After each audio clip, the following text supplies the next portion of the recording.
বারাইপুরে মুসলিম টোটোওয়ালা সংখ্যালঘু টোটোওয়ালাকে প্রাণী মারার চেষ্টা করেছিল। মূল হোতাকে এখনো গ্রেফতার বিজেপিকে দিয়ে, কোনো জায়গায় আরএসএস কে দিয়ে, কোনো জায়গায় বজরং দলকে দিয়ে, তো কোনো জায়গায় তৃণমূলের মুসলমানগুলোকে দিয়ে, আর সাধারণ মুসলমানের উপরে বা বিরোধী যারা মুসলিম আছে তাদের উপরে আক্রমণ।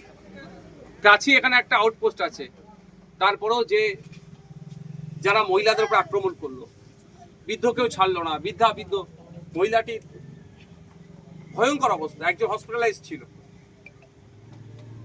এদের বিরুদ্ধে প্রশাসন কিছু ব্যবস্থা গ্রহণ করে। তা বলে যারা অন্যায় করেছে আমরা মারের বদলা তো মার দিতে বলতে পারি না, সেই রাজনীতি আমরা করি না।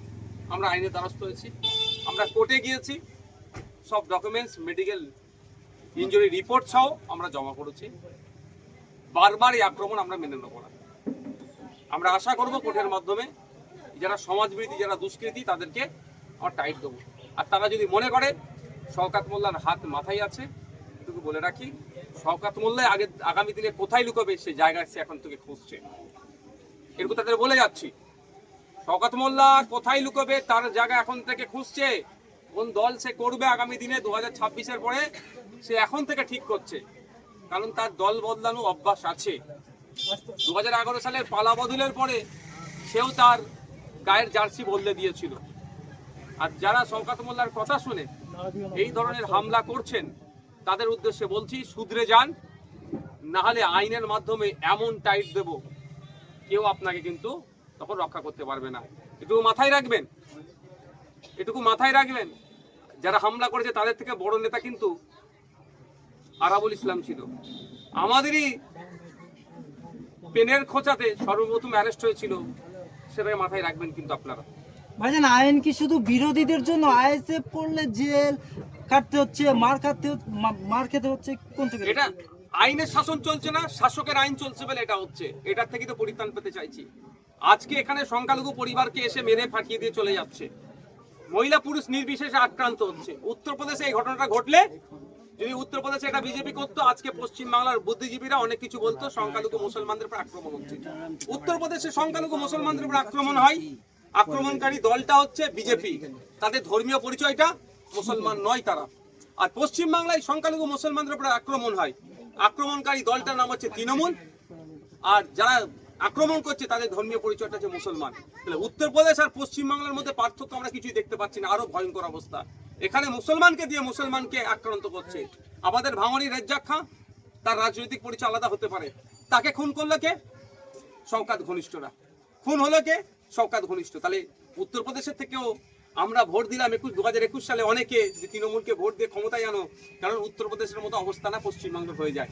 আর আমরা কি দেখছি, এই এখানে অদূরেই আমাদের মহকুমা বারাইপুরে মুসলিম টোটোওয়ালা সংখ্যালঘু টোটোওয়ালাকে প্রাণী মারার চেষ্টা করেছিল। মূল হোতাকে এখনো গ্রেফতার করতে পারেনি। আর সাথে সাথে কোথায়?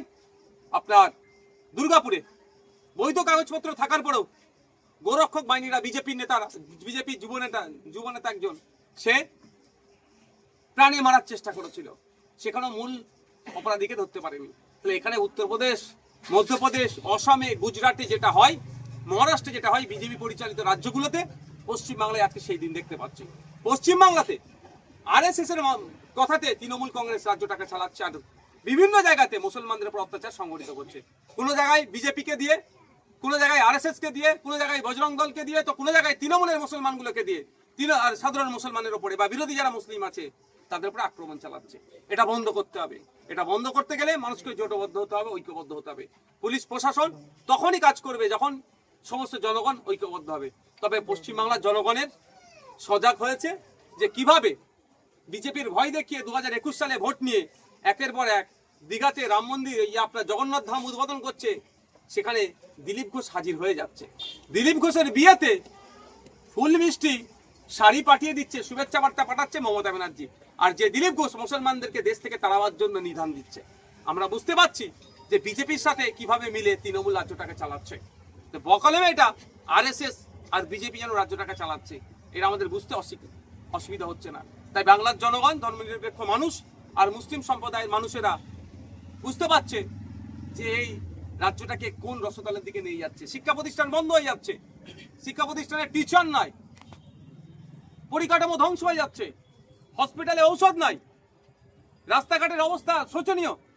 আমাদের এই 6 লেন থেকে আপনার গুজরাট পর্যন্ত রাস্তা দুরবস্থা। 6 লেন থেকে আপনার পাকাবল এইদিকে আপনার গাবতলা বাজার হয়ে সোলপুর ব্রিজের দিকে যেটা যাচ্ছে, আর রাস্তার দুরবস্থা। পোলেরহাটের দিকে রাস্তার দুরবস্থা, শ্যামনগরের দিকে বিভিন্ন রাস্তাঘাটের অবস্থা খারাপ। এই নিয়ে কোনো উন্নতি নাই। এই রাস্তা সারাবার কোনো প্রশ্ন নাই। কি হচ্ছে যে আইএসএফকে আটকাতে হবে। আইএসএফ এর কি অপরাধ? বিজেপিকে আটকাবার কথা বলছি আমরা, ধর্মনিরপেক্ষ শক্তির উত্থানের কথা বলছি আমরা, ওই জন্য আমাদেরকে আটকাচ্ছে। আর বিজেপি একের পর এক অনৈতিক কাজ করে বেড়াচ্ছে। ওদের নেতা পুলিশকে জুতো দেখাচ্ছে, তার বিরুদ্ধে কোনো অ্যাকশন নিচ্ছে না। আর আমাদের কর্মীর বাড়িতে ঢুকে মেরে যাচ্ছে, পুলিশ সেখানে যারা মারছে তাদের বিরুদ্ধে ব্যবস্থা গ্রহণ করছে না। দেখে বোঝা যাচ্ছে তৃণমূলের ক্ষেত্রে ইনঅ্যাক্টিভ, বিজেপির ক্ষেত্রে ইনঅ্যাক্টিভ, আর আইএসএফ এর বা বিরোধীদের ক্ষেত্রে, অন্যান্য বিরোধীদের ক্ষেত্রে একদম ওভার অ্যাকশন নিচ্ছে। এগুলো আমরা বন্ধ করব। সময়ের সাথে আপনাদের এখানে কথা দিয়ে যাচ্ছি, যারা অন্যায় করছে অন্যায়কারীরা ছাড় পাবে না। একেবারে যে বাইক ছিনতাইয়ের অভিযোগ উঠছে, আইএসএফ নেতা কর্মীর বাইক ছিনতাই করেছে এবং পাইপ চুরির অভিযোগ সে ভাঙড় বিধানসভাতে শওকত মোল্লা আসার পরে এইসব চুরির একেবারে ভাঙড়ের নাম বদনাম হচ্ছে। দেখুন, একটা কথা বলি, যারা তৃণমূল কংগ্রেসের নাম লিখেছে, কিছু মানুষ ভালো আছে আর অধিকাংশ মানুষ কিছু না কিছু অন্যায়ের সাথে যুক্ত। তৃণমূল ঘনিষ্ঠ শওকতের ডান হাত রাকেশ রায় চৌধুরী শুনলাম মন্দিরের জায়গা দখল করে ওর বাড়ি করেছে। 1 নম্বর খতিয়ানের জায়গা কেড়ে নিচ্ছে, সরকারি জায়গা। এগুলো বন্ধ করতে হবে।